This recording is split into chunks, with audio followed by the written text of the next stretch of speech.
આવ્યા અક્ષરધામથી અવનીમાં ઐશ્વર્ય મુક્તો લઈ, શોભે અક્ષર સાથ સુંદર છબી, લાવણ્ય તેજોમય. કરતા દિવ્ય સદા રહે પ્રગટ જે સાકાર સર્વોપરી, સહજાનંદ કૃપાળુને નિત નમો સર્વાવતારી હરિ.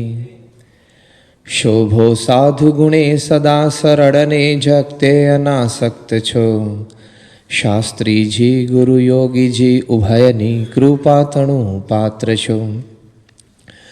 ધારી ધર્મધુરા સમુદ્ર સરખા ગંભીર જ્ઞાને જછો, નારાયણ સ્વરૂપ દાસ ગુણીને સ્નેહે જવંદુ અહો.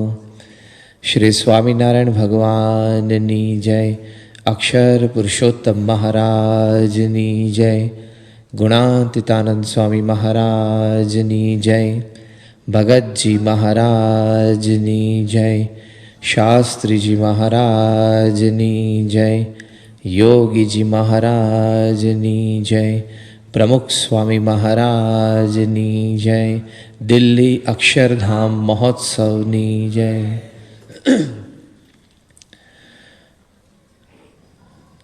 સ્વામિનારાયણ હરિ સ્વામીએ વાત કરી છે, ભગવાન તો 30 વર્ષ સત્સંગમાં રહ્યા ને હવે સાધુ રૂપે 10-20 પેઢી રહેશે. મૂળ અક્ષર મૂર્તિ ગુણાતીતાનંદ સ્વામી એમની વાતો જ્યાં સંગ્રહાયેલી છે, પહેલા પ્રકરણની 270મી આ વાત છે. સ્વામી કહે છે કે શ્રીજી મહારાજ તો આ સત્સંગમાં 30 વર્ષ રહ્યા, એટલે કે 18 વર્ષની ઉંમરે લોજમાં પધારીને દીક્ષા ગ્રહણ કરેલી. ત્યારથી 49 વર્ષની ઉંમર સુધી પોતે આ સત્સંગમાં વિચરણ કર્યું, એટલે કે લગભગ 30 વર્ષ સત્સંગમાં રહ્યા અને હવે સાધુ રૂપે 10-20 પેઢી રહેશે. સામાન્યતઃ પેઢીની વાત આવે એટલે આપણને સહેજ એવો અંદાજ મંડાય કે ગુણાતીતાનંદ સ્વામીએ પ્રથમ પેઢી, એમ ભગતજી મહારાજ, શાસ્ત્રીજી મહારાજ, યોગીજી મહારાજને આજે પ્રમુખ સ્વામી મહારાજ એ ભગવાન સ્વામિનારાયણની 5મી પેઢી છે. આજે સવારે અરુણકુમાર અમને લેવા માટે આવેલા. એમની પાછળ, કારની પાછળ નંબર પ્લેટમાં M5 SNS એવું લખેલું છે કે મહારાજનું 5મું સ્વરૂપ શાસ્ત્રી નારાયણ સ્વરૂપદાસ, SND એવું લખેલું છે. એટલે કેફથી અમને બતાવતા હતા. એટલે આપણી સામાન્યતઃ સમજણ છે કે ભગવાન સ્વામિનારાયણની આ 5મી પેઢી છે. યોગીજી મહારાજ જ્યારે એક વખત આ વાતનું નિરૂપણ કરતા હતા ત્યારે મુંબઈમાં વજુભાઈએ સ્વામીને પ્રશ્ન પૂછ્યો કે સ્વામી, આપ તો 4થી પેઢી કહેવાઓ અને એવી રીતે આ 10-20 પેઢીનું લખ્યું હશે એ તો હમણાં પૂરી થઈ જશે, પછી કલ્યાણનું શું? મહારાજ તો પૂર્ણ પુરુષોત્તમ પૃથ્વી ઉપર પધાર્યા અને હજારો ને લાખો જીવોનું એમને કલ્યાણ કરવું છે, અને આમ 10-20 પેઢી આમ પૂરી થઈ જાય તો પછી અક્ષરધામનું શું? ત્યારે યોગીજી મહારાજ એકદમ પોતાની લાક્ષણિક શૈલીમાં માથે હાથ મૂકીને ઘસતા ઘસતા બોલ્યા કે ગુરુ, જેમ તમે ગ્રહસ્થ લોકમાં પેઢી સમજો છો એમાં પેઢી નહીં સમજવાની. આ તો અલૌકિક પેઢી છે. આ બ્રહ્માંડ રહે ત્યાં સુધી એક જ પેઢી ચાલે, એટલે જે આ પહેલી જ પેઢી છે મહારાજની. આ બ્રહ્માંડ રહે ત્યાં સુધી હજી પહેલી જ પેઢી કહેવાય, એટલે એવી 10-20 પેઢી ચાલશે. ત્યારે બધાને સભામાં એમ થયું તો વાંધો નહીં, મેળ પડી જશે. એટલે આવી રીતે એક વિશેષ અર્થ યોગીજી મહારાજે કરેલો. એટલે આપણે ખૂબ જ સિક્યોર્ડ ને ઇન્શ્યોર્ડ છીએ કે આપણે તો ત્યાં સુધીમાં મહારાજના ધામની સારી રીતે પ્રાપ્તિ થશે. પણ આવી રીતે સાધુ રૂપે 10-20 પેઢી રહેશે એ વાત અહીંયા ગુણાતીતાનંદ સ્વામીએ કરી છે. મહારાજે પણ પોતે વચનામૃત પ્રથમનું 21મું છે એમાં વાત કરી કે અક્ષરના 2 સ્વરૂપ છે. એક તો ધામ રૂપે અક્ષર છે એ ભગવાનને અને અનંત કોટી મુક્તોને ધરી રહ્યું છે, અને બીજું જે મૂર્તિમાન અક્ષર છે એ મહારાજની સેવામાં છે. 50 વચનામૃત પછી ગઢડા પ્રથમના 71માં વચનામૃતમાં મહારાજ કહે છે કે ભગવાન જ્યારે પૃથ્વી ઉપર પધારે છે ત્યારે પોતાનું સમગ્ર ઐશ્વર્ય, દિવ્ય મૂર્તિ એવા જે પાર્ષદ અને પોતાનું અક્ષરધામ તે સહિત જ પધારે છે. આ વાત તમારે સમજવી અને બીજાને કરવી.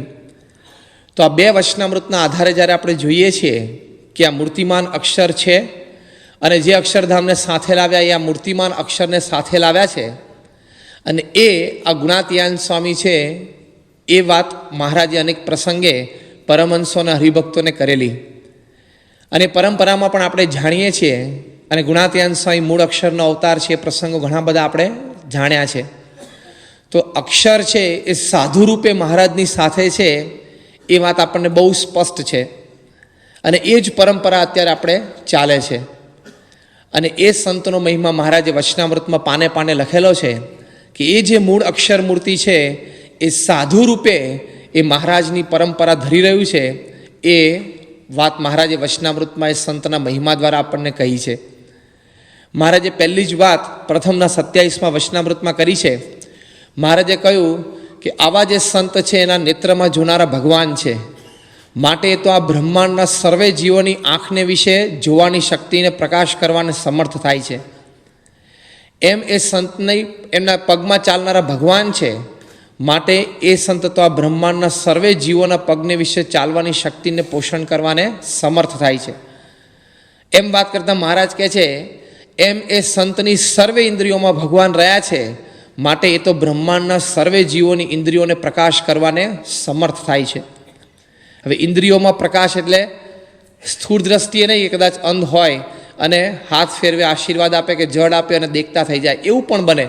પણ ઇન્દ્રિયોમાં પ્રકાશ એટલે એમાંથી માઇક ભાવ ટાળી અને બ્રહ્મ ભાવ ભરી દે એ ઇન્દ્રિયોમાં પ્રકાશ કર્યો કહેવાય. પ્રથમના 51ના વચનામૃત પ્રમાણે કે પછી એના ઇન્દ્રિયો એ ભગવાન અને સંત સન્મુખ જ વર્તે એવો પ્રકાશ આવા સંત કરી શકે છે. 10 જ વચનામૃત પછી ગઢડા પ્રથમના 37ના વચનામૃતમાં મહારાજ કહે છે કે આવા જે સંત છે એની ચરણની રજને તો અમે પણ માથે ચડાવીએ છીએ, એને દુખવતા થકા મનમાં બીએ છીએ, અને આવા સંતના દર્શને કરીને તો અનંત પતિત જીવોના ઉદ્ધાર થાય છે એવા એ મોટા છે. તો જો આવો સંતનો મહિમા વચનામૃતમાં પણ લખ્યો છે. ભગવાનની પેઠે સેવા કરવા યોગ્ય સંત, અંત્યનું 26મું વચનામૃત.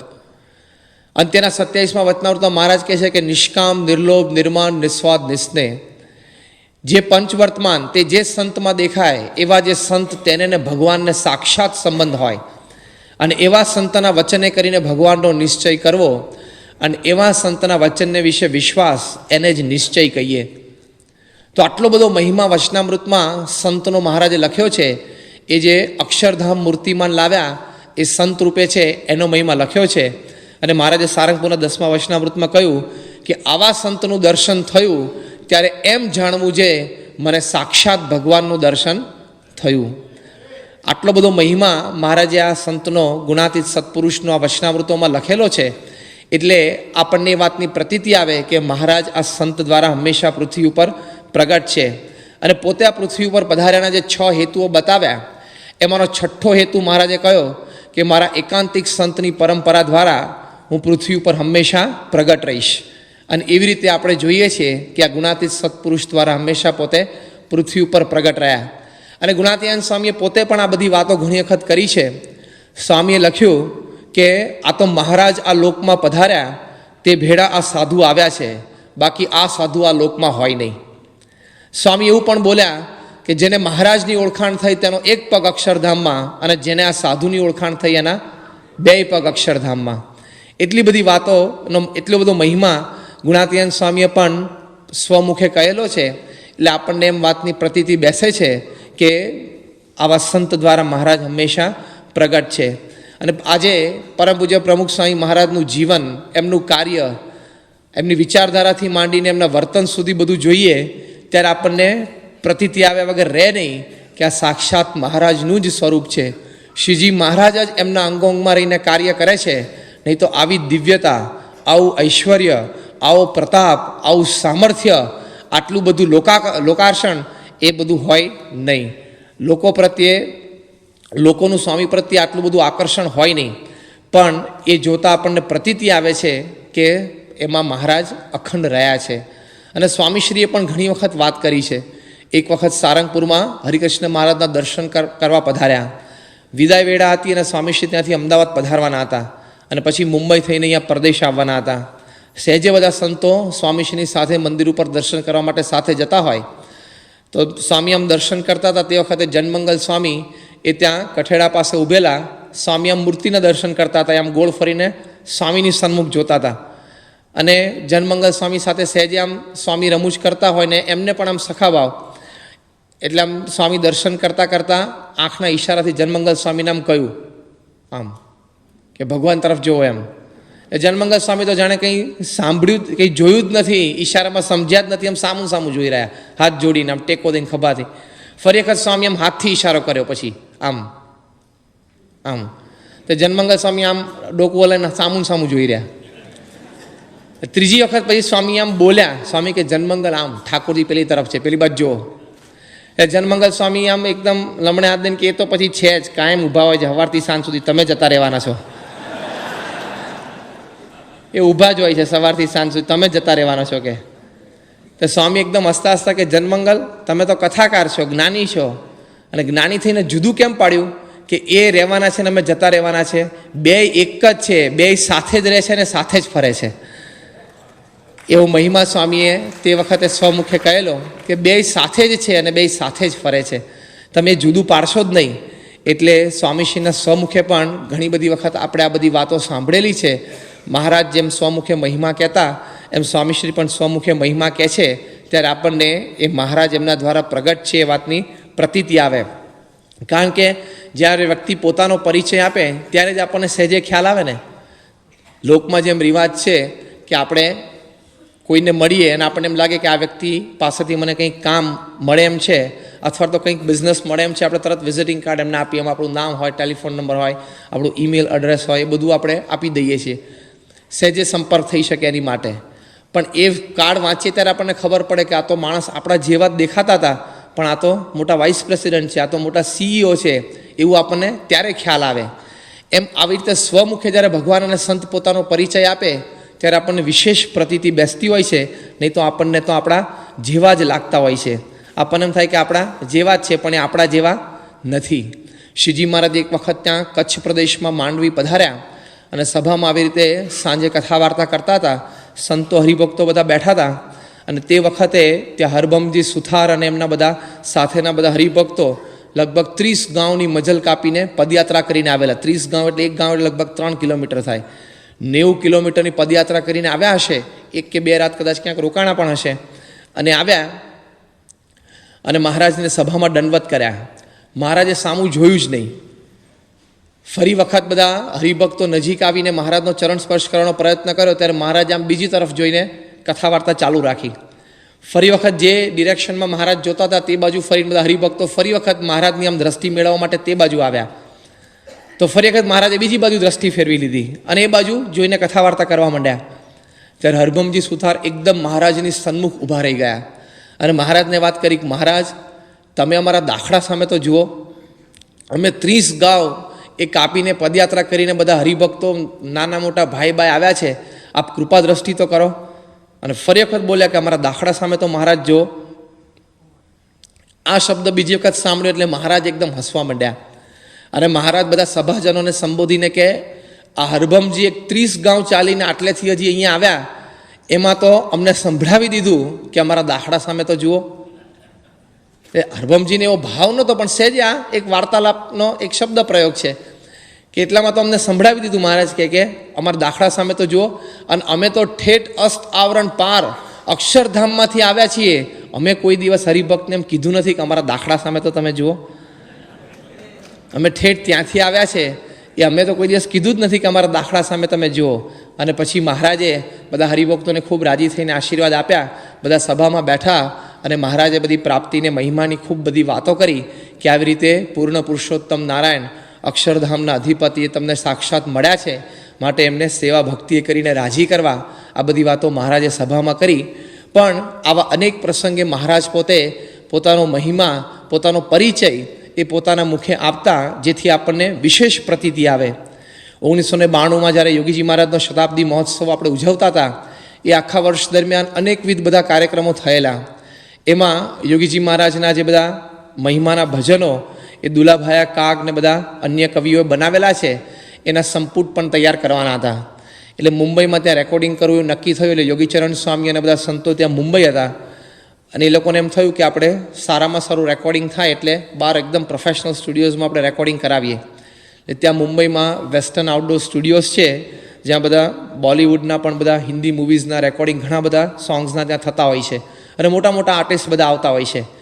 એમના માલિક દામન સૂદ એમનો એપ્રોચ આપણા સંતોએ કર્યો અને કહ્યું કે આવી રીતે અમારે આ તૈયાર કરવું છે અને આખો પ્રોજેક્ટ એમને બતાવ્યો. સહેજે પહેલાં એમના મનમાં એમ થયું કે આ તો શું બધા સંતો છે, શું ગાશે અને આમ આ બધો પ્રોજેક્ટ કેવો હશે. કદાચ આ લોકોને મારી ફી પણ નહીં પોસાય, જેમ પ્રોફેસર ફ્રીજને પહેલી વખત અક્ષય મુનિ સ્વામીને જોઈન થયેલું એવું કે આ સંસ્થાને મારી ફી નહીં પોસાય, એમ આવી રીતે એમને મનમાં એવું થયું. પણ પછી બધું રેકોર્ડિંગને બધું શરૂ થયું અને આપણે સંતોનો અવાજ સાંભળ્યો અને સંતોને બધાને ગાતા વગાડતા સાંભળ્યા, બહુ જ રાજી થઈ ગયા.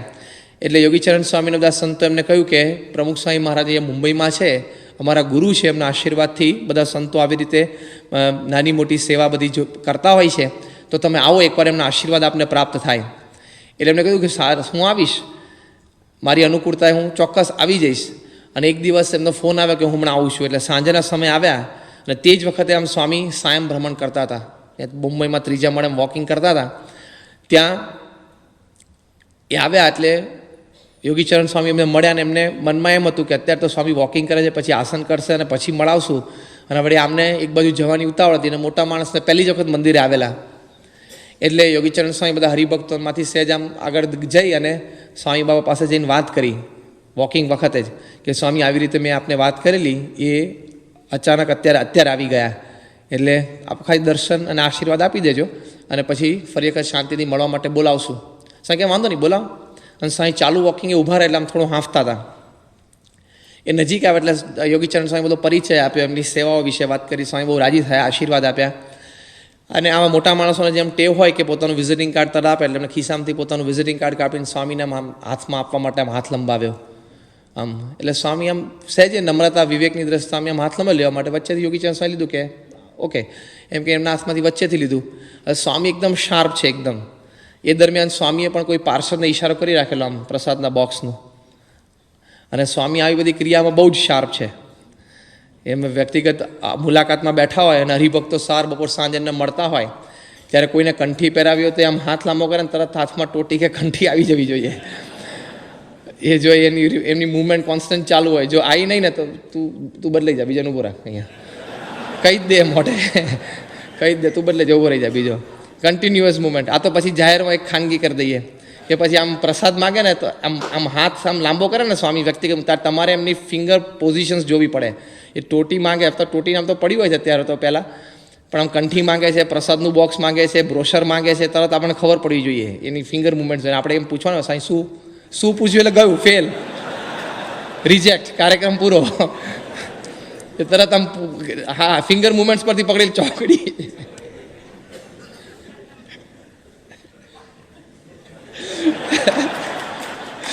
આ તો અમારે એક અમેરિકાની ફેમિલી શિબિરનો એક સંદર્ભ ચાલુ થયો, ચોકડી એટલે જોવું પડે. એટલે કે આમ બ્રોશર માંગ્યું કે કંઠી માંગી, આમ થોડું બોલે ખાલી, પણ કદાચ આપણને ઘોંઘાટમાં સંભળાય નહીં તો જો આમ પણ પ્રસાદનો ઈશારો કરે ને ત્યારે આપણે એમ થાય કે હાથ પોળો કરે એટલે પ્રસાદ આપણે હાથમાં તરત આપી દઈએ. પણ એમના અંગૂઠા અને પહેલી આંગળી વચ્ચે કેટલી જગ્યા છે માપીને નાનું કે મોટું પ્રસાદનું બોક્સ મૂકવું પડે. હા, એમનામ ના ચાલે. બહુ જ શાર્પ છે. કઈ વ્યક્તિને પ્રસાદનું બોક્સ કેટલું આપવું ને કેવું આપવું ને એમાં બહુ શાર્પ છે. આમ હાથ કરે તો તરત ફ્લેશ ઓફ એ સેકન્ડમાં તમને ખબર પડી જોઈએ છે કે નાનું પ્રસાદનું બોક્સ મૂકવાનું છે. જો આમ કર્યું તો મોટું મૂકો તો એકવાર લઈને આપી દે, પણ પેલો ગયા પછી આનો વારો પડી જાય. એટલે બીજું કંઈ બોલે નહીં, ખાલી એક વખત જોવે. અને આ તો ગુનાતી દ્રષ્ટિ છે, જોવે તોય તમને ફાઉન્ડેશન લાવી નાખે, ખબર છે. પણ આ તો એમ કે સ્વામી આમ ઈશારા કરે, પેલા પાર્ષદ છે ત્યાં મુંબઈમાં પ્રસાદનું બોક્સ લઈને આવે અને ઉપર રબર બેન્ડમાં ત્યાં પોકેટ કેલેન્ડર ફોલ્ડર છે ભરાવેલું હતું. એટલે સ્વામી એમને હાથમાં આપીને સ્વામી આમ હાથમાં લઈને તરત એમને આપ્યું આમ પ્રસાદનું બોક્સ. અને સ્વામી જોયું કે ઉપર પોકેટ કેલેન્ડર છે એટલે ફરી એક નીચો હાથ બીજો મૂકીને પોકેટ કેલેન્ડર કાઢી લીધું. અને પછી સ્વામીએ એમને વાત કરી, આ મારું વિઝિટિંગ કાર્ડ. તો પેલા એ સહેજે આમ હાથમાં લઈને દામન સુધી અંદર જોયું કે આમાં નામ, ફોન નંબર, એડ્રેસ, મોબાઈલ ક્યાં છે, આમ જોવા માંડ્યા. આમ જોતા હતા ને આગળ પાછળ. સ્વામી એમના હાથમાંથી ફરી વખત લીધું, ફોલ્ડર વાળીને ઉપર મહારાજનો ફોટો હતો એની ઉપર આંગળી મૂકીને ફરી વખત વાત કરી, આ મારું વિઝિટિંગ કાર્ડ છે. એટલે ભગવાન એમના દ્વારા સાક્ષાત પ્રગટ છે એવા અનેક પ્રસંગોએ સ્વામીશ્રીએ પણ વાત કરી છે. એટલે આ એક બહુ જ મોટી પ્રાપ્તિ આપણને થઈ કે મહારાજ અને સ્વામી આપણને આવી રીતે સાક્ષાત મળ્યા. એ આપણા બહુ જ મોટા ભાગ્ય છે. આપણા ભાગ્યનો તો કોઈ પાર ન કહેવાય. પણ બાળપણથી જ્યારે મહારાજના ચરિત્રો આપણે સરખાવીએ છીએ સ્વામીશ્રીના જીવન સાથે, ત્યારે જેવા શ્રીજી મહારાજ હતા એવા જે પ્રમુખ સ્વામી મહારાજ છે એ વાતની આપણને 100% પ્રતીતિ બેસે. મહારાજે નાનપણમાં જ્યારે ગૃહત્યાગ કર્યો ત્યારે કોઈના ઉપદેશે કરીને નહીં, કોઈ એવા સાંખ્ય સંબંધી દ્રશ્યો જોયા હોય અને ગૃહત્યાગ કર્યો એવી રીતે નહીં, એક પોતાના સ્વયં વિચારથી અને હજારો ને લાખો જીવોના કલ્યાણ માટે એ પોતે ગૃહત્યાગ કરેલો. એમ પ્રમુખ સ્વામી મહારાજે પણ કોઈના એવા ઉપદેશે કરીને નહીં, કોઈ એવા એ સાંખ્યના દ્રશ્યો જોયા હોય અને એવી રીતે ગૃહત્યાગ કર્યો એવું નહીં. સહેજે આમ પેલું સાપ છે આમ પેલી કાચલી ઉતારી કાઢે એમ સંસાર છોડીને પોતે શાસ્ત્રીજી મહારાજ પાસે આવી ગયેલા.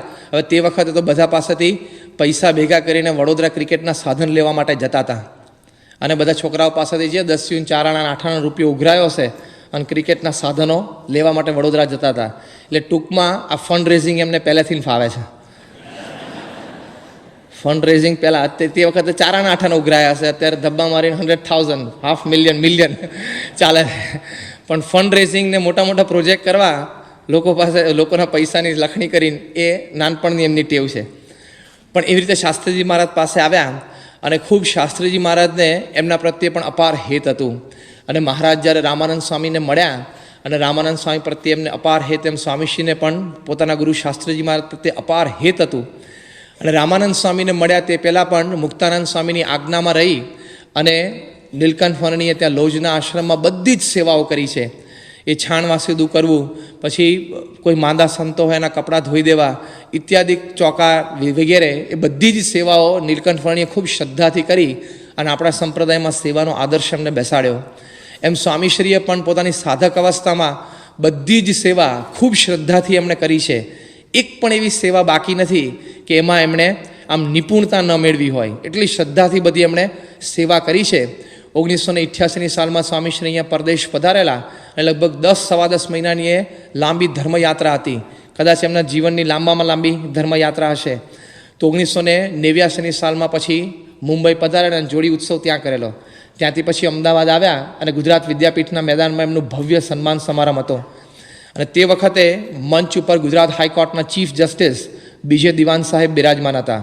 પાંડુરંગ આઠવલે એટલે કે સ્વાધ્યાય પરિવારના પોતે એક અગ્રણી ટ્રસ્ટી અને ખૂબ જ વિદ્વાન માણસ, અને એ ચીફ ગેસ્ટ તરીકે પ્રવચન કરતાં એમણે વાત કરેલી સભાના અંતિમ ભાગમાં સ્વામીશ્રીના આશીર્વાદ પૂર્વે કે તમે બધા અત્યારે આ પ્રમુખ સ્વામી મહારાજને આવા મોટા મંચ ઉપર ભવ્ય સિંહાસનમાં બેઠેલા જુઓ છો.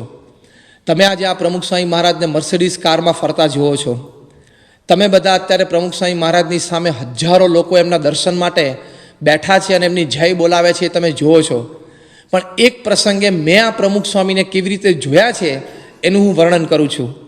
એમ કહીને બીજે દિવાન સાહેબે લગભગ 25,000 થી 30,000 એ સભાજનોની વચ્ચે આ પ્રસંગ કહેલો કે 1948ની સાલમાં 1948 તે વખતે અમારા જ કુટુંબીજનમાં એક વ્યક્તિને ત્યાં સારંગપુર હનુમાનજીની માનતા હતી અને બધી એમનું કાર્ય પૂરું થયું એટલે ત્યાં માનતા છોડાવવા માટે અમે સારંગપુર ગયેલા. બપોરનો સમય હતો, બધી વિધિ તો પૂર્ણ કરી અને ત્યાં તો બધે રસોડું બધું બંધ થઈ ગયેલું ખ્યાલ ચૂકમાં, એટલે અમારે ત્યાં જમવાનું શક્ય બન્યું નહીં અને જમવાનો સમય ઘણો થઈ ગયો, બપોરે લગભગ 1:30-1:45 થઈ ગયેલા. એટલે અમને એમ થયું કે સામે અક્ષર પુરુષોત્તમનું મંદિર છે ત્યાં અમે જઈએ. એટલે ત્યાં પછી સારંગપુર ત્યાં અક્ષર પુરુષોત્તમ મંદિરે ગયા. બપોરે 1:45-2નો સમય હશે. મંદિરમાં કોઈ વ્યક્તિ નહીં અને વૈશાખ મહિનો હતો એટલે જબરદસ્ત તાપ હતો. અને મંદિરની પાછળ ગયા ત્યાં સામાન્ય 2 ઓરડા જેવું હતું. ત્યાં એક બહુ નાનકડા સાધુ, શુક્લકડી એમની કાયા, એ ઊભા પગે એક દિવાલની સામે બેઠેલા, ઢીચણ સુધી એમનું ધોતિયું ચડાવેલું હતું અને બાજુમાં એક તગારામાં એ ગાર માટીનું લીપણ હતું અને હાથ બોળી અને માટીનું આમ લીપણ એ દિવાલ ઉપર કરતા હતા. અમે ત્યાં નજીક ગયા એટલે સહેજે આમ અમારા થોડા ચાલવાનો અવાજ થાય એનાથી એકદમ પાછળ એમને જોયું અને અમને 4-5 પુરુષોને વ્યક્તિઓને એમને જોયા એટલે સહેજ ઊભા થઈને પોતાના કપડાં સરખા કર્યા અને પછી બહુ પ્રેમથી અમને હાથ જોડીને એમને કહ્યું કે જય સ્વામિનારાયણ. અને પછી એમને પરિચય આપ્યો, એમને નામ કહ્યું ને અમે પણ કહ્યું કે આવી રીતે અમે અમદાવાદથી આવ્યા છે અને આવી રીતે અમારે માનતા હતી. અમારા વાર્તાલાપ પરથી ને અમારા મુખ પરથી એ પારખી ગયા કે અમારે જમવાનું બાકી હશે. તરત અમને પૂછ્યું કે તમારે જમવાનું બાકી છે? એટલે અમે કહ્યું કે હા, ચલો મારી સાથે એમ કહીને અંદર લઈ ગયા અને ત્યાં અમને કીધું કે અહીંયા બેસો. અને પછી બેસવા જતા હતા ત્યાં સુધીમાં તો એમને આસન પાથરી આપ્યા. પછી અંદર જઈને એમને હાથ પગ ફરી વખત સારી રીતે ધોયા અને અમારી માટે થાળી, વાટકો, પ્યાલો અને ચમચી અંદરથી લઈને આવ્યા. એ સ્ટીલના થાળી, વાટકા, પ્યાલા અમને નીચે પાથરી આપ્યા. પછી વારાફરતી અમે કીધું કે લાવો અમે તમારી સાથે મદદમાં રહીએ. તો કે ના, તમે બેસો, હું લઈ આવું છું. અંદરથી રોટલી, શાક, દાળ અને ભાત 4 વસ્તુ વારાફરતી લઈ આવ્યા. અને રોટલી એક રોટલી એમને ઉપાડી અને આમ વાળી અને પ્રેમથી અમારા થાળીમાં રોટલી મૂકી. પછી શાક મૂક્યું અને પછી અમને કીધું કે તમે જમો, હું જોઉં અંદર અથાણું કે પાપડ કંઈ હોય તો લેતો આવું. અમે જમવાનું શરૂ કર્યું એટલે અંદરથી અથાણું લઈને આવ્યા અને એક વાટકીમાં થોડું અથાણું હતું એટલે અમને થાળીમાં થોડું અથાણું એક ચમચી અમને મૂકી.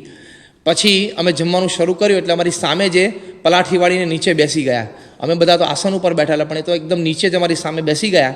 અને અમે જમ્યા ત્યાં સુધી લગભગ 15-20 મિનિટ સુધી એમણે એમના ગુરુ શાસ્ત્રીજી મહારાજની મહિમાની અમને વાતો કરી કે અમારા ગુરુ શાસ્ત્રીજી મહારાજ આવા સંત છે, આવો એમનો પ્રતાપ છે અને આવું એમનું કાર્ય છે. અમે જમી રહ્યા એટલે ફરી વખત એમને પાણી પીરસ્યું અને પછી અમે હાથ ધોયા એટલે અમારી થાળી ઉપાડવા લાગ્યા. એટલે અમે કીધું કે ના, અમે જરા મૂકી દઈએ છીએ. તો કે ના, તમને ખ્યાલ નહીં, તમે બેસો. એટલે બધી થાળી ભેગી કરી અને ત્યાં ચોકડીમાં એ મૂકી આવ્યા. ફરી વખત હાથ ધોઈ આવ્યા ત્યાં સુધીમાં અમે તો આસનો તો ઉપાડી લીધા હતા. અને પછી એ મુખવાસની એક આટલી ડબ્બી લઈને આવ્યા. ધાણાને દાળનો મુખવાસ હતો, એમાંથી થોડો પોતાના હાથમાં લઈ એના હાથથી જ અમને એ મુખવાસ જમાડ્યો. અને પછી અમને કીધું કે હવે શું કાર્યક્રમ છે? એટલે અમે કહ્યું કે અમારે નીકળવું છે, સાંજે અમારે એક કાર્યક્રમ છે, અમદાવાદ પહોંચવું છે.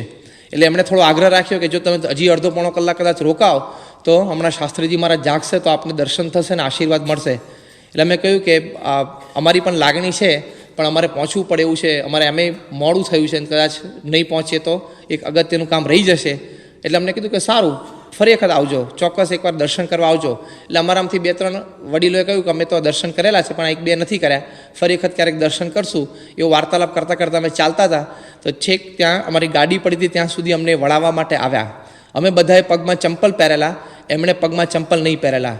એમનું ધોતિયું એક બાજુથી અહીંયા ઓટી પાસે, કેડ પાસે ભરાયેલું હતું એટલે એક બાજુથી ઊંચું હતું અને સહેજે ચાલતા અમારી સાથે વાત કરતા હતા.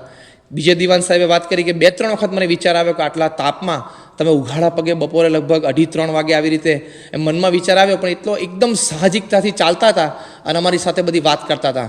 અમે ગાડી સુધી પહોંચ્યા ત્યારે એક વખત ગાડીનો દરવાજો ખોલવા માટે એમણે પણ હાથ લંબાવ્યો, પણ એ પહેલાં અમે ગાડીનો દરવાજો ખોલી આગળ ને પાછળ 1-2 વ્યક્તિને પછી અમે બધા બેસી ગયા. પછી અંદર બેઠા એટલે ફરી વખત ખૂબ પ્રેમથી અમને હાથ જોડીને એમને જય સ્વાણ કર્યા અને પછી અમે ત્યાંથી ચાલ્યા. પણ અમે સારંગપુર મંદિરનો દરવાજો છોડ્યો ત્યારથી અમદાવાદ અમારા ઘરે પહોંચ્યા ત્યાં સુધી એ સાધુની નમ્રતા, એ સાધુનો વિવેક, એનો પ્રેમ, અમારા પ્રત્યેની એક લાગણી, એની આંખોમાં જે નિર્દોષતા હતી એના સિવાય બીજી વાત જ અમે ના કરી શક્યા. એક જ ચર્ચા અમારે રહી અને તે પછી પણ અનેક પ્રસંગે ઘણી બધી વખત અમે મળ્યા છું કુટુંબીજનો, પણ બધા ભેગા થઈએ ત્યારે ગમે તે પ્રસંગ હોય પણ એક વખત તો એ સાધુની અમારે વાત નીકળતી કે કેટલા પ્રેમથી આપણને જમાડ્યા અને કેટલો બધી એમનામાં નમ્રતા અને વિવેક આપણને એના દર્શન થયા.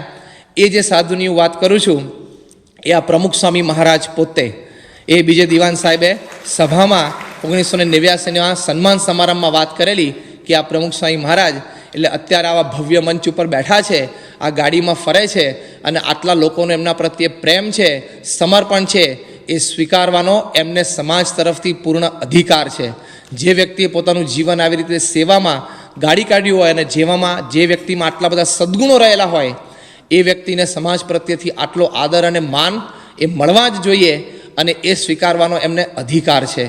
એમ કહીને એમણે વાત કરી અને પોતે ગળગળા થઈ ગયા અને પછી ગોળ ફરીને એમને વાત કરી કે સ્વામી તમને આ પ્રસંગ યાદ છે? સ્વામી તો તે વખતે સભામાં બેઠા માળા ફેરવતા હતા અને સ્વામી આમ ડોકું હલાવ્યું. સ્વામી કે હા મને યાદ છે. લગભગ એમને 40 વર્ષ જૂનો પ્રસંગ એ સભામાં કહેલો. સ્વામી કે આ મને યાદ છે કે. અને પછી પ્રવચનની સમાપ્તિ પછી ફરી એક વખત ગળગળા થઈ ગયા અને સભા ઉપર ત્યાં સ્ટેજ ઉપર જ એમણે સ્વામીશ્રીના આસન પાસે જઈને એકદમ પંચાંગ પ્રણામ સ્વામીશ્રીને કરેલા. બીજે દિવાન સાહેબ ચીફ જસ્ટિસ ગુજરાત હાઈકોર્ટ અને આટલી મોટી વ્યક્તિ, આવા બુદ્ધિશાળી અને આવા એક મોટા સંપ્રદાયના ટ્રસ્ટી, પણ એમને સ્વામીશ્રીની આ છબી અંતરમાં ઉતરી ગયેલી. એટલે આવી રીતે જેમ નીલકંઠ વર્ણીએ એ લોજમાં રામાનંદ સ્વામીના આશ્રમમાં ખૂબ શ્રદ્ધાથી અનેક પ્રકારની બધી સેવા નાનામાં નાની સેવામાં પોતાનું મન પરોવીને અને મુક્તાનંદ સ્વામીને રામાનંદ સ્વામીને રાજી કરેલા, તેમ સ્વામીશ્રીએ પણ ખૂબ શ્રદ્ધાથી એ શાસ્ત્રીજી મહારાજને પોતાની સાધક અવસ્થામાં સેવાએ કરીને રાજી કરેલા છે. સ્વામીશ્રી એક વખત ત્યાં ગોંડલમાં હતા અને સવારે શણગાર આરતી પૂર્વે ત્યાં ઘનશ્યામ મહારાજના શણગાર કરતા હતા. તે વખતે પૂજારીની સેવામાં લગભગ 2-2.5 મહિના સુધી સ્વામીશ્રી રોકાયેલા. પ્રમુખ સ્વામી મહારાજની ઉંમર તો તે વખતે લગભગ 24-25 વર્ષની હશે. શાસ્ત્રીમાં ત્યાં ગોંડલ પધાર્યા અને આરતી પૂર્વે દર્શન કરવા માટે અંદર પધાર્યા ત્યારે જોયું કે સ્ટૂલ મૂકી અને આ નાનકડા નારાયણ સ્વરૂપદાસ એ પોતે ઘનશ્યામ મહારાજનો શણગાર કરતા હતા. શાસ્ત્રી મહારાજ નજીક આવ્યા અને આમ ઘનશ્યામ મહારાજના મુખારવિંદ સામે જોવે, ફરી વખત પ્રમુખ સ્વામી મહારાજના મુખારવિંદ સામે જોવે, ફરી વખત આમ જોવે, ફરી વખત આમ જોવે. 1-2 વખત આમ જોયું ત્યારે સ્વામીને એકદમ ખ્યાલ આવ્યો કે શાસ્ત્રી મહારાજ એકદમ નજીક આવીને ઊભા છે. એટલે એકદમ પોતે આમ નમ્રતાથી આમ જેસણ કર્યા અને સ્વામી શાસ્ત્રી મહારાજ કે ના આમ ઈશારો કર્યો એટલે પોતે આમ શણગારને કરતા તે ચાલુ રાખ્યું. પછી શાસ્ત્રીજી મહારાજ તે ઘનશ્યામ મહારાજ પાસે આવ્યા અને ઘનશ્યામ મહારાજના મુખારવિંદ ઉપર આમ 2 વખત હાથ ફેરવ્યા શાસ્ત્રીજી મહારાજે અને પછી એ જ હાથ સીધા જ પ્રમુખ સ્વામી મહારાજના ગાલ ઉપર આમ ફેરવ્યા અને પછી હસતા હસતા શાસ્ત્રીજી મહારાજ કે તારું અત્યારે લાંબુ મોઢું છે પણ હવે મેં હાથ ફેરવ્યો છે તો ઘનશ્યામ મહારાજે જેમ તારું મોઢું ગોળ થઈ જશે. એટલે અત્યારે જે આટલો ફોટોજેનિક ફેસ આપણને જોવા મળે છે પ્રમુખ સ્વામી મહારાજને, ફાઇનલ ટચ શાસ્ત્રીજી મહારાજનો છે. આમ છેલ્લું આમ શિલ્પકળામાં જેમ છેલ્લી આમ ફર્સ્ટ ક્લાસ ટચ આપે ને એ શાસ્ત્રીજી મહારાજનો આપેલો છે. એટલે આટલો બધો ફોટોજેનિક ફેસ છે સ્વામીનો. ગમે તે એંગલથી તમે ફોટોગ્રાફ પાડો, એમની આંખ, એમના ચીક્સ, એમનું નાક, એમના હોઠ, એમની દાઢી એકદમ સપ્રમાણ આપણને દેખાય છે. આટલું બધી આમ નમણાશ જે દેખાય છે એ આ શાસ્ત્રીજી મહારાજનો ફાઇનલ ટચ. પણ એવી રીતે કેવી, આ તો કહેવાનું શું કે બધી જ પ્રકારની સેવા એમણે ખૂબ શ્રદ્ધાથી કરી. જ્યારે સંતો બધા પેલી પૂરણપોળી બનાવતા હતા અને સ્વામી કીધું લાવો હું પણ બનાવું, એમ પોતે પૂરણપોળી વણીને પછી આમ પ્રોપર શેકી. ત્યારે બ્રહ્મતીર્થ સ્વામીને બધા તો આમ માસ્ટર કુક કહેવાય, એ બધા ખુશ થઈ ગયા. સ્વામી આટલી બધી પૂરણપોળી સરસ તમે શેકી શકો છો. કે સ્વામી એકદમ ખુમારીમાં હસતા હસતા કે શાસ્ત્રીજી મહારાજે એમને ગાદી નથી બેસાડ્યો, બધું શીખવાડ્યું છે, બધું શીખવાડ્યું છે, એમને મન ગાદી નથી બેસાડ્યો કે. એટલે હસતા હસતા પોતે વાત કરી પણ પૂરણપોળી પરફેક્ટ એમને શેકેલી. નહીં તો પૂરણપોળી તો અઘરી આઈટમ છે, બધાનું ટેસ્ટિંગ એમાં થઈ જાય. ઘણી વખત તો 2 રોટલીની વચ્ચે ખાલી પેલું ચોપડી જ દેતા હોય. પૂરણપોળી આખી આઈટમ જુદી થઈ જાય. એટલે આ એક માસ્ટર છે અહીંયા પ્રબોધ સ્વામી. એટલે આવી રીતે શાસ્ત્રીજી મહારાજ પણ એ પૂરણપોળી બનાવી શકતા હતા. પણ આ કહેવાનું શું કે બધી જ સેવા એ ખૂબ શ્રદ્ધાથી એમણે કરેલી છે.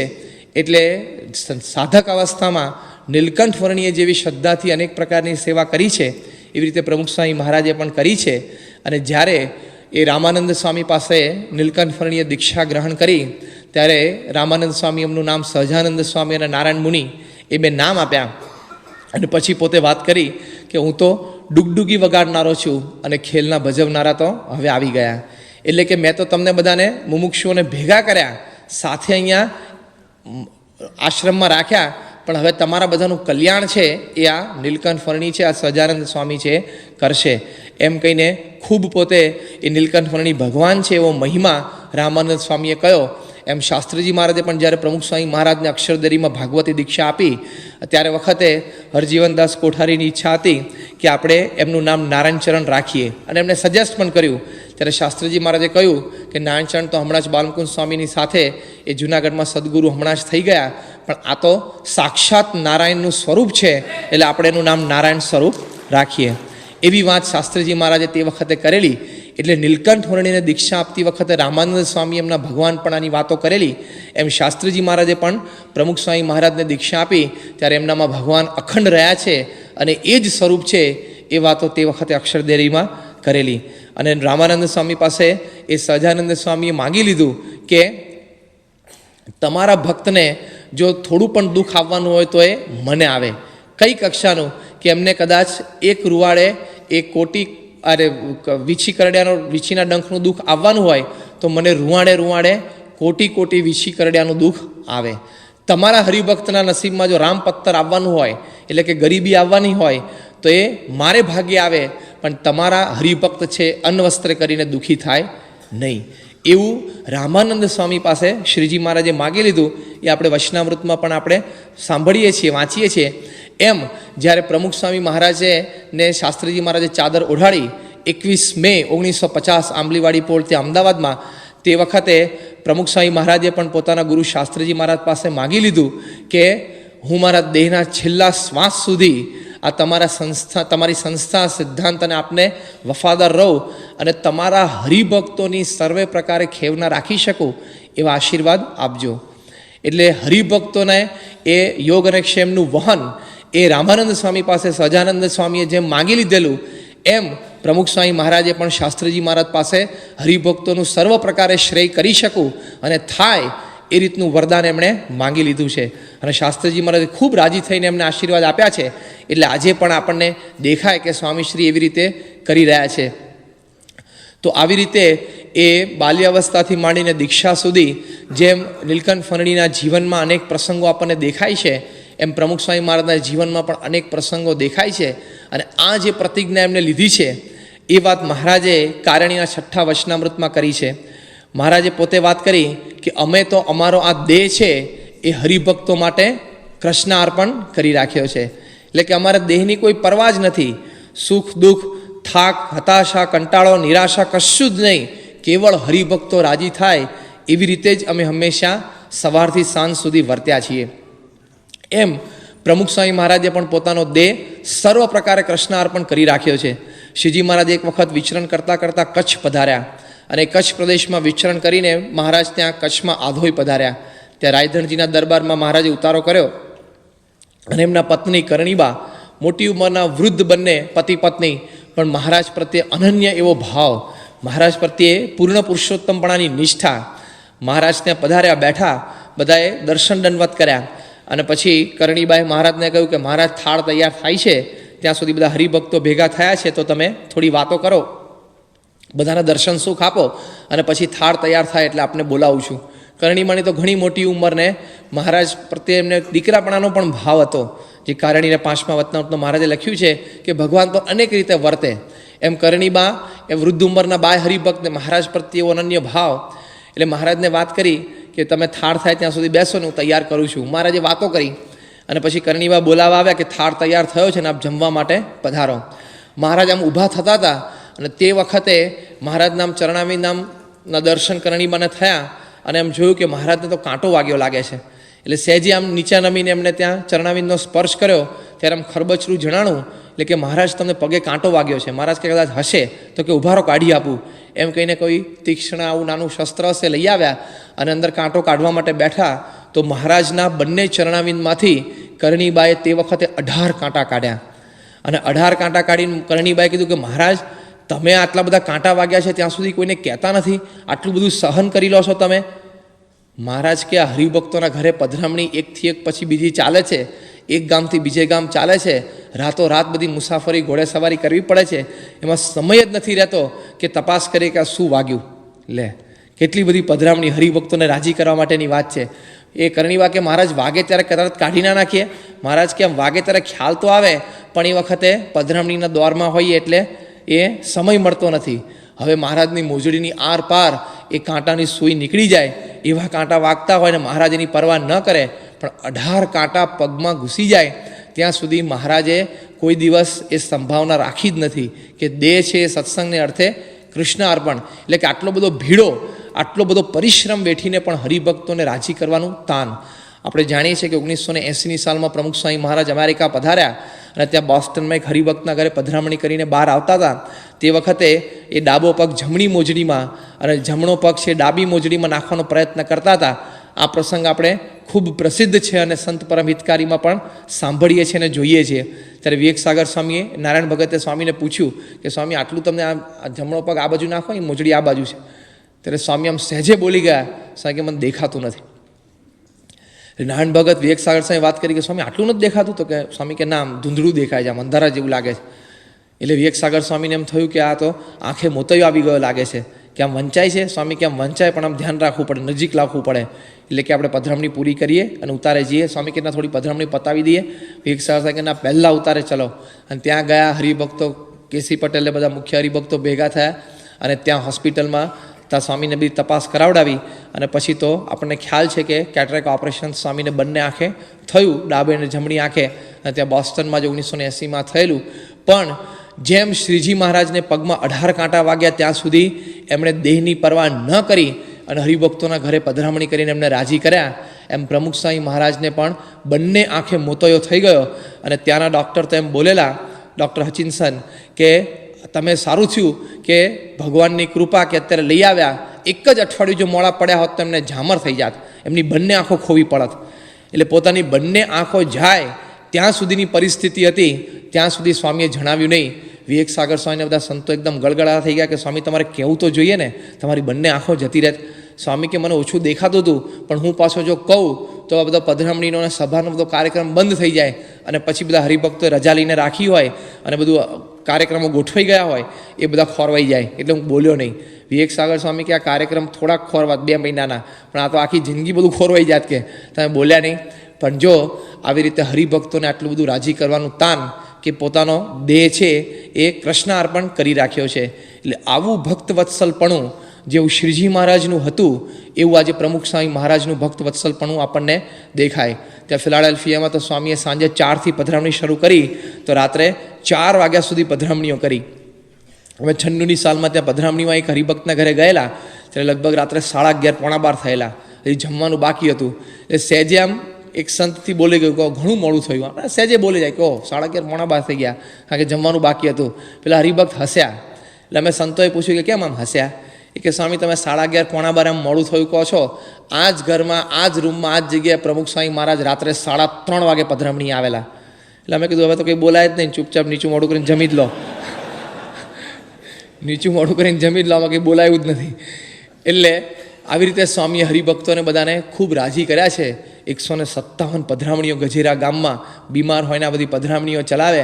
એટલે આવી રીતે એક ઘરે જઈને સ્વામી આ બધો સત્સંગનો બાગ ખીલવ્યો છે. અત્યારે તો એમની દૈહિક ઘણી બધી પ્રતિકૂળતાઓ છે, રોગ છે, એટલે જઈ શકતા નથી. બાકી તો એમને અંતરથી એમ છે કે હું બધાને મળું. એ ત્યાં 1995માં અમૃત મહોત્સવના મુખ્ય દિવસે કેટલા બધા ગળગળા થઈ ગયેલા, આમ હાથ જોડીને કે તમે બધા દેશ પરદેશથી હરિભક્તો આવ્યા છો, મારી ઈચ્છા છે કે હું તમને બધાને મળું. હજી આટલું બોલ્યા ત્યાં તો એકદમ ગળગળા થઈ ગયેલા, અને આમ ગળામાં ડૂમો ભરી ગયેલો, રડી પડેલા. સ્વામી કે પણ બધું આ સમય, આ દેહની અવસ્થા અને બધો સમુદાય વધ્યો એટલે થઈ શકતું નથી, પણ મારી તો ઈચ્છા છે કે દરેકને હું મળું. તો જો આવી રીતે પોતાનો દેહ એમણે કૃષ્ણ અર્પણ કરી રાખ્યો છે. સંતોએ વાત કરી કે સ્વામી તમારે હવે પોપ જેવું કરવું, કે શનિ રવિ ખાલી એક વખત આવી ગેલેરીમાં એપિયર થવું, આમ કરી દેવું. આમ કરીને આમ કરે એટલે એમાં વ્યક્તિગત દર્શન આવી ગયા, કથા વાર્તા આવી ગઈ, સભા આવી ગયું, બધું આવી ગયું. તે સ્વામી આમ જોઈ રહ્યા, પલંગ ઉપર બેઠા હતા રાત્રે પોટતી વખતે દાંત કાઢીને, અને આમ ઇનોસન્ટલી એક બાળક આમ જોતા હોય ને બધાને સમજોતા હતા. એટલે બીજા સંતો જે બીજા 2-4 ઊભા હતા વડીલ સંતો, એમને પણ ઉમેરો કર્યો, સ્વામી વાત બરાબર છે, તમારી ઉંમર થઈ, ઘણી પધરામણીઓ કરી, અને આમ સ્વામી આમ જોઈ રહેલા. પછી બધાનું કહેવાનું પૂરું થયું એટલે સ્વામી કે જો જે સંપ્રદાયની જે રીત હોય એ પ્રમાણે સંપ્રદાય ચાલતા હોય. આપણી રીત જુદી છે. મહારાજના વખતથી અત્યાર સુધી આપણે તો સંતો હરિભક્તોને હળવું મળવું એ આપણી રીત છે. અને પછી એકદમ ઇમોશનલ થઈને સ્વામી બોલ્યા, સ્વામી કે મેં શાસ્ત્રીજી મહારાજને 86 વર્ષની ઉંમર સુધી બંને પગે વાહતા અને ફરતા જોયા છે. ફરતા એટલે વિચરણ કરતા. મેં યોગી મહારાજને 78 વર્ષની ઉંમર સુધી ત્યાં વ્હીલચેરમાં બેસીને હરિભક્તોને રાજી કરતા જોયા છે. તો મારાથી પગ વાળીને બેસાય નહીં, અને હું બેસું તો મેં ગુરુની સેવા ના કરી કહેવાય. હવે આપણે જાણીએ છીએ કે એમને તો સેવા કરવામાં કાંઈ જ બાકી નથી. આમ ગજા ઉપરાંતની ને હદ ઉપરાંતની એમણે બધી સેવાઓ કરી છે, પણ છતાં એમને અંતરમાં આવું એમ રહે છે કે મારે તો હજી દેહના છેલ્લા શ્વાસ સુધી 21મી મે 1950 પોતાના ગુરુહરિને જે વચન એમણે આપેલું, જે પ્રતિજ્ઞા એમણે કરેલી છે, એમાં સાર ધાર શબ્દશ શું કામ અક્ષરશ એ સ્વામીશ્રીનું પાલન કરી રહ્યા છે. એ આપણને આજે તાદરશ દેખાય છે. તો આટલું બધું ભક્તવત્સલપણું જેવું શ્રીજી મહારાજનું હતું એવું પ્રમુખ સ્વામી મહારાજનું આપણને દેખાય. અને એ ભક્તવત્સલપણાના દાવે હરિભક્તોના બધાના નાના મોટા પ્રશ્નો હોય, એમના વ્યવહારિક, સાંસારિક, કૌટુંબિક બધા પ્રશ્નો હોય, એમાં પૂરેપૂરો રસ લઈ અને એ કોઈક રીતે જો એ પ્રશ્નમાંથી મુક્ત થાય તો વધારે સારી રીતે ભગવાનનું ભજન ભક્તિ કરી શકે, એ હેતુથી મહારાજના વખતથી આપણા સંપ્રદાયની આ રીત છે કે આપણી ગુરુ પરંપરા છે એ આપણા વ્યવહારિક પ્રશ્નોમાં પણ રસ લે છે. બાકી એ તો ત્યાગી છે પ્રમુખ સ્વામી મહારાજ, સંસાર એમને છોડી દીધો છે. પછી આપણે દુકાન લેવી કે નહીં, બિઝનેસ લેવો કે નહીં, અને અહીંયા લંડન દેશમાંથી અહીંયા વસવા આવવું કે નહીં, આપણા દીકરા દીકરીઓને શેમાં ભણાવવા કે નહીં, એના લગ્ન આવી રીતે કરવા ના કરવા જ ઠેકાણે, એ બધામાં વળી એમને રસ શું હોય? એ તો ત્યાગી છે, પણ છતાં એ રસ લે છે એટલા માટે કે આપણને જો એ પ્રશ્નનું સમાધાન મળી જાય અને આશીર્વાદ મળી જાય અને સારું કાર્ય થઈ જાય, એ આ પ્રશ્નમાંથી મુક્ત થઈ જાય તો સારી રીતે ભજન ભક્તિને મહારાજને રાજી કરી શકે એવી ભાવનાથી એ પોતે આ રસ લેતા હોય છે. આ ઉત્તર આ પ્રશ્નના સંદર્ભમાં એ સ્વામીશ્રીએ પ્રોફેસર રેમન્ડ વિલિયમ્સને 1985માં લંડનમાં જ આપેલો કે એટલે અમે રસ લઈએ છીએ. પણ જો મહારાજ પણ આવી રીતે ખૂબ અંગત રસ લેતા. મહારાજ ત્યાં કચ્છ પ્રદેશમાં વિચરણ કરતાં કરતાં ભચાઉ પધાર્યા. ત્યાં લાધાજીના પત્ની માતાજી, લાધાજી તો ધામમાં ગયેલા, એમણે મહારાજને ખોળો પાથરીને વાત કરી અને આમ હાથ જોડીને વિનંતી કરી કે મહારાજ, મારા ચારેય દીકરાઓ છે, એમના લગ્ન થઈ ગયા, એમના ઘરે પણ બધો સંસાર છે, પણ એ ચારેય જણા વ્યવહારમાં બહુ સમજતા નથી. સત્સંગ ખૂબ સારો છે પણ વ્યવહારમાં બધા ઓછું સમજે છે અને હવે ભાગ પાડવાનો સમય આવ્યો છે. જો તમે થોડોક રસ લો અને આ ભાગ જો પાડી આપો તો બહુ સારું, નહીં તો ચારેય છોકરાઓ ઝઘડી મરશે, એને લઈને સત્સંગ પણ ચૂથાઈ જશે. મહારાજ કે આપણે હમણાં રાત્રે થાળ થઈ જાય, જમી લઈએ અને પછી બેસીએ. એટલે માતાજી કે બહુ સારું. અને પછી થાળ જમીન મહારાજ બેઠા, માતાજીને બેસાડ્યા, એ ચારેય ભાઈઓને બેસાડ્યા અને એક બે વડીલ હરિભક્તો, એ કાકાભાઈ રોજકારના અને પૂંજાભાઈ હતા, એમને પણ જે સમજુ અને ઠરેલ હરિભક્તો એમને પણ બેસાડ્યા સાથે. અને મહારાજે કીધું કે તમે બોલતા જાઓ અને પૂંજાભાઈ લખતા જાય કે કયા કયા તમારી મિલકત છે, તમારું ખેતર હોય, મકાન હોય, બધું લખાવો, નકદ કેટલી છે, ઘરેણાં કેટલા છે. એટલે બધાની હાજરીમાં આખું લિસ્ટ તૈયાર મહારાજે કરાવડાવ્યું. અને પછી બધાને પૂછ્યું, ચારેય ભાઈઓને એમને માતાજીને, કે આમાં તમારી બધી માલ મિલકત બધું આવી ગયું? તો કે હા મહારાજ, બધું જ આવી ગયું. મહારાજ કે બરાબર ને, હવે કોઈ કંઈ છુપાવતું હોય, કોઈને બીજી ખબર હોય એવું નથી ને? તો કે ના મહારાજ નથી. મહારાજ કે સારું, મારી પાસે લાવો. અને કાગળિયું મહારાજ આખું લિસ્ટ હાથમાં લીધું અને મહારાજ એમાં 1 2 3 4 1 2 3 4 એમ કરતા ગયા. 4 ભાગ મહારાજે જાતે પાડ્યા. પછી કોઈક જગ્યાએ આંકડો લખ્યો કે 1, પાછું ભૂસીને એમ 1 નીચે લખે. એટલે એમ કરતાં કરતાં આખું પાનું ભરાઈ ગયું અને મહારાજે 4 ભાગ સરખા કર્યા. અને પછી 4 લિસ્ટ જુદા કાકાભાઈને કીધું કે તમે બનાવો. એ 4 લિસ્ટ જુદા બનાવ્યા. પછી મહારાજે 4 લિસ્ટ બધા વાંચી સંભળાવ્યા પોતે. મહારાજ કે હવે તમને ચારેયને અને તમારા માતાજીને અને તમારા ઘરના ચારેય વહુઓ છે એમને દેખાડી દો. બધા એમ કે ના 4 ભાગ સરખા પડ્યા છે, પછી આપણે કોને કયો ભાગ એ નિર્ણય કરીએ. એટલે બધા કુટુંબીજનોને પાછા અંદર મોકલ્યા. મહારાજ તો ત્યાં બેસી રહ્યા અને બધા ભેગા બેસીને 4 ચિઠ્ઠીઓ વાંચી અને બધાને સંતોષ થયો, બરોબર 4 ભાગ સરખા પાડેલા છે. એટલે પછી મહારાજ પાસે બધા આવ્યા. મહારાજને કહ્યું મહારાજ બરોબર છે, અમને બધા કુટુંબીજનોને સંતોષ છે, 4 ભાગ તમે સરખા પાડ્યા છે. મહારાજ કે હવે બનાવો ચિઠ્ઠી. અને નાની ચિઠ્ઠીમાં 1 2 3 4 4 ચિઠ્ઠીમાં લખ્યું અને મહારાજે પોતે જ જાતે જ આમ શફલિંગ કરીને આમ ચિઠ્ઠી ઉડાડી. મહારાજ કે હવે ઉપાડો, જેને જે ભાગ આવે લઈ જાઓ. સરખા ભાગ જ પડેલા છે એટલે જેને જે ભાગ આવે તમે ઉપાડો. એ ચિઠ્ઠી ઉપાડી અને 1 2 3 4 પ્રમાણે 4 ભાઈઓને ભાગ કરી આપ્યો. 4 ભાઈઓના આંખમાં આંસુ આવી ગયા અને માતાજી તો એકદમ ધ્રુસકે રડી પડ્યા કે મહારાજ તમે મારા દીકરાઓનો બધો સત્સંગ સાચ્યો, નહીં તો વ્યવહારમાં આ લોકો બહુ સમજતા નહોતા અને ભાગ પાડવામાં જો ઝઘડી પડત તો બધાનો સત્સંગ જતો રહેત. એટલે મહારાજને આમ ખૂબ આભાર માનીને મહારાજને આમ પંચાંગ પ્રણામ કર્યા. ત્યારે કુકડો બોલ્યો. સવાર પડી ગયેલી, રાત્રે મહારાજ જમીને 8 સાડા 8 વાગે બેઠા હશે. સવારે 5 વાગે એ મહારાજ એક પલાઠીએ બેસીને આ ભાગ પાડીને ઊભા થયા. ઊભા થઈને સીધું જ દાંતણ હાથમાં પકડ્યું. આખી રાત બેસીને મહારાજે આ 4 ભાઈઓના ભાગ પાડી આપેલા. એમ પ્રમુખ સ્વામી મહારાજે પણ આ ભક્તવત્સલપણાના દાવે કેટલા બધા હજારો કુટુંબ આજે સત્સંગમાં છે, એના વ્યવહારમાં ઘણો બધો રસ લઈ અને મહારાજે એમને વ્યવહારની બધી સ્વામી અનુકૂળતા કરી આપી છે.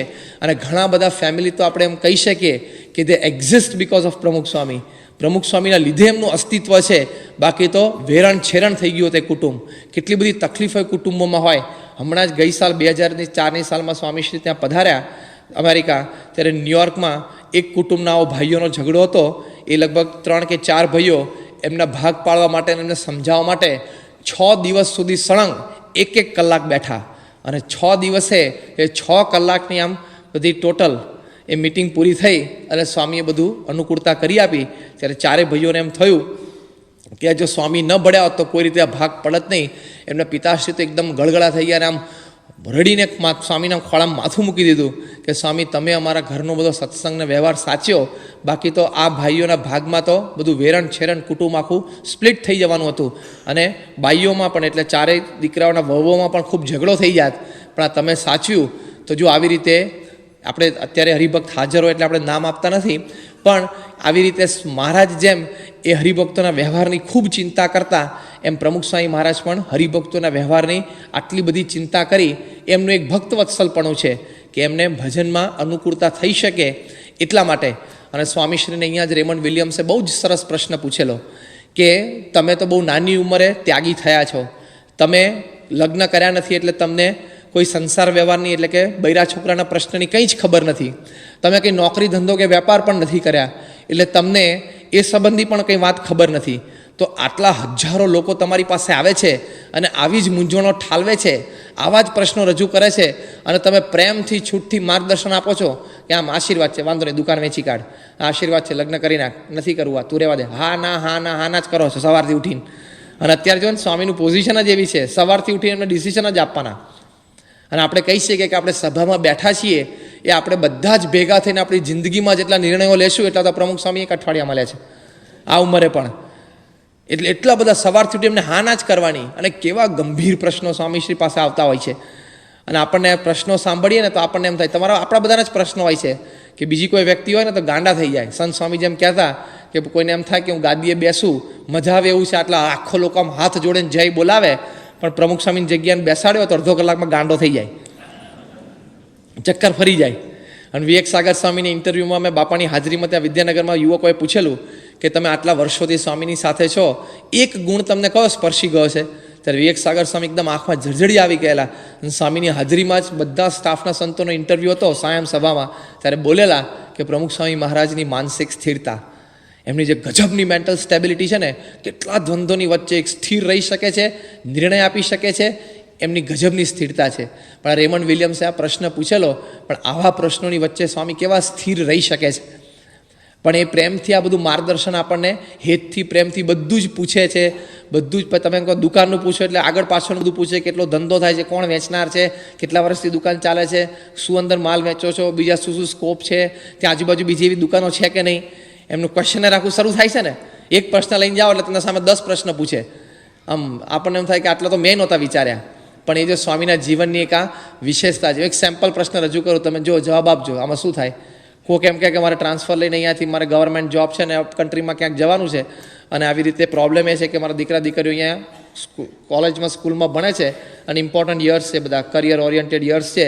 જો હું અત્યારે ટ્રાન્સફર લઈને જાઉં તો આ છોકરીને ભણવામાં ડિસ્ટર્બ થાય એમ છે, અને ટ્રાન્સફર લઈને ના જાઉં તો ફરી વખતે ટ્રાન્સફરને પ્રમોશન મને એ 7 વર્ષે મળશે અને પ્રમોશનની ખૂબ જરૂર છે, પગાર વધારો થાય એની માટે. સામે દીકરા દીકરી પાછળ એકલા રહી શકે એમ નથી, કોઈ સગાવાલા નથી, ક્યારે એવું એ પ્રશ્ન છે, તો હું શું કરું? ટ્રાન્સફર લઈને જાઉં કે ના જાઉં? બોલો. આ તો પેલો વ્યક્તિ પ્રશ્ન રજૂ કરે ને તો સ્વામી એમ કહેવાનું કે એમ કર, હું વિચારું, તું એમ કર, 9 વાગે ને રાત્રે મને 9 વાગે એવું કહેવાય? રાત્રે 9 વાગે એના જેવા 25 તો લાઈનમાં ઊભા જ છે અને અત્યારે રજૂ કરે છે એની પાછળ 25-35ની લાઈન બધી આવી જ છે. સીધો ફોન સ્વામી પર આવે કે સ્વામી મારા દીકરીનું લગ્ન કરવાનું હતું ને એક જગ્યાએ ઠેકાણું જોયું છે, આમ આપણા પહેલાં જ્ઞાતિ પ્રમાણે પેલું જ છે, થોડું ઊંચ નીચ થાય એવું છે, પણ આવી રીતે છોકરો આ કમાય છે, આવી રીતે છે, એકનો એક દીકરો છે, એ લોકો આમ રહે છે, એના ફાધર ધામમાં ગયેલા છે અને આપણે દીકરી આટલું ભણે, છોકરો થોડો ઓછો ભણેલો છે પણ એના રીતે ધંધો છે અને આ રીતે અમારી દીકરીને થોડું ગમે છે, અમારા વડીલોને પહેલાં છે, વડીલો 2 મળ્યા છે ને વાતચીત થઈ છે. હા, within 3 minutes he describes the whole case. અને સ્વામી ફોન ઉપર હા આશીર્વાદ છે, વાંધો નહીં, કરી નાખો, ભલે આશીર્વાદ છે, જય સ્વામી, ફાટ મૂકી દેવાનો. લો, આવા ડિસિઝન તને સવારથી રાત સુધી કેટલા આપવાના? હવે સ્વામીએ તો જોયા તો ના હોય બેન, અને જોયા તો પેલા છોકરાને જોયે, પેલી બાજુ જોયું જ ક્યાં હોય? ઊંચું નીચું કાળું ધોળું કશું જોયું ના હોય સ્વામીએ તો. અને સ્વામીએ બધા ડિસિઝન આપવાના. ખબર છે કેટલી મોટી રિસ્પોન્સિબિલિટી? દુનિયાના કોઈ ધર્મગુરુ પોતાના આશ્રિત ગ્રહસ્થોની આ જવાબદારી લેતા નથી. હા, અત્યારે કોઈ નથી લેતા. દે don't risk it. It is a risk of losing the fellowship. ખબર છે? આ જોખમ છે કે આશીર્વાદ આ દુકાન ચાલશે ને ખોટમાં ગઈ તો પેલો તો આઈને તરત પાછો બાખડે સ્વામી જોડે. ખબર છે? એટલે કે જે તે ધર્મગુરુ સાથે. પણ સ્વામી એકદમ છૂટથી આટલો વ્યવહારમાં રસ લે છે. વી કેન કોન્ફિડન્ટલી સે કે Swami might have given more than 2 million decisions in his lifetime. 20 લાખથી વધારે નિર્ણયો આપ્યા છે. રેમન્ડ વિલિયમ્સે પૂછ્યું કે તમે કયા આધારે આ નિર્ણયો આપો છો? એકદમ છૂટથી, પાછા પ્રેમથી, લોકોને વિશ્વાસ એટલે તો આવે છે. બાકી કોઈક વખત આપણને ખોટા અનુભવ 2-4 કડવા થાય ફરી સ્વામીને પૂછવા જાય. પણ કેટલા બધાને એમાં હૂંફ છે, એમાં પોતાની પ્રગતિ દેખાણી છે અને થઈ છે અને સર્વ પ્રકારે પોતાનું શ્રેય થયું છે, એટલે વારે વારે સ્વામી પાસે જાય છે. ત્યારે આ પ્રશ્નના ઉત્તરમાં સ્વામીશ્રી એમ સહજ બોલ્યા.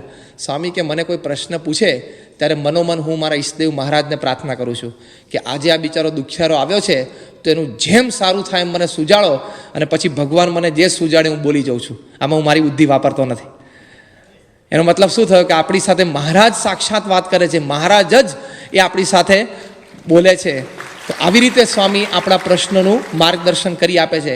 છેલ્લી વાત આપણે કરીને પૂરી કરીએ કે ઇમિડિયેટલી નેક્સ્ટ ક્વેશ્ચન, કે તમે આટલા બધા નિર્ણયો આપ્યા છે, એમાં તમને ક્યારે પસ્તાવો થયો છે કે મેં આને કીધું હોય કે આ દુકાન વેચી નાખ, વાંધો નહીં, આશીર્વાદ છે, પછી આમ જતો જ પાછળ તમને એમ થાય કે મેં આને ખોટું કીધું, આ દુકાન વેચવામાં દુઃખી થઈ જશે, એવું તમને થાય છે ને? તમે તો ધડ સવારે 9 થી 9:30 100-150 જાય, બપોરે 1 થી 1:30 100-150 જાય, અને રાત્રે 9 થી 9:30 બીજા 150-200 જાય, 300-400 તો ફેરવી નાખે છે સવારથી રાત સુધીમાં. આમ ઉલટ સુલટ હાઉસ, શોપ, બિઝનેસ, ધંધો બધું કેટલું કરી નાખે. તો કે તમને કોઈ દિવસ પસ્તાવો થાય છે? હવે આપણને આ પૂછ્યું હોય કે તમારા જીવનમાં જેટલા નિર્ણયો લીધા છે એમાં તમને પસ્તાવો છે, એવું પૂછ્યું હોય તો આપણે એમ કહીએ કે ક્યારનો કહું, ગઈકાલ સાંજનો, આજ સવારનો, હમણાં સભામાં આવતો હતો ને એક કહું, અહીં સુધી આવી જાય, વર્તમાન કાળ એકદમ પ્રેઝન્ટ ટેન્સ સુધી આવી જાય. અને ઘણા તો બિચારા જીવનમાં જે મુખ્ય નિર્ણય લીધો છે ને એમાં જ દુઃખી છે, કે તે દાડે વિડીયો કેમેરો ફોટોગ્રાફર હતો ને છાતી કાઢીને હાર પહેરી લીધો, પણ ઉપાધિને પાર નથી. હા, તે દાડે ઉત્સાહમાં આવી ગયેલા, આમ છાતી કાઢીને કે પહેરાય દો હાર કહે છે, પણ તે દાડે ઉપાધિમાં ત્યારથી શરૂ થાય. એટલે ઘણા તો જે જીવનનો બિચારા મુખ્ય નિર્ણય લીધા છે ને એમાં જ દુઃખી છે. જ્યારે આ પ્રશ્ન, this question was asked to a person who has given more than 2 million decisions in his lifetime. 20 લાખથી વધારે નિર્ણય, આમ સ્પોન્ટેનિયસ નિર્ણય આપવાનો, આમ પેલાનો પ્રશ્ન પૂરો થાય ને જવાબ ચાલુ કરવાનો. સ્વામીએ શું કીધું? સ્વામી આમ એકદમ ભાવમાં આવીને કોન્ફિડન્ટલી સ્વામી કે ક્યારેય નહીં, મને કોઈ નિર્ણયનો પસ્તાવો જ નથી થયો. That means he is not a human being. એ માણસ છે જ નહીં, એ ભગવાનનું સ્વરૂપ સાક્ષાત હોય ને તો જ પોતે કહી શકે કે મેં જે નિર્ણયો લીધા છે ને મને કોઈ પસ્તાવો જ નથી, બધું જ સાચું ને સારું છે. પણ એ આ ભક્તવત્સલપણાનો દાવો છે કે જે મહારાજ પોતે ભક્તવત્સલ હતા અને હરિભક્તોની સર્વ પ્રકારે સંભાવના રાખતા, એમાં જે પ્રમુખ સ્વામી મહારાજ પણ હરિભક્તોની સર્વ પ્રકારે સંભાવના રાખે છે. એ જે મહારાજની કૃપા એ ભક્તવત્સલપણા રૂપે આપણી ઉપર વરસતી, એમાં જે પ્રમુખ સ્વામી મહારાજની કૃપા પણ આ ભક્તવત્સલપણામાં આપણી ઉપર વરસે છે. એટલે જેવા શ્રીજી મહારાજ હતા એવા જે પ્રમુખ સ્વામી મહારાજ છે. શ્રી સ્વામિનારાયણ ભગવાનની જય.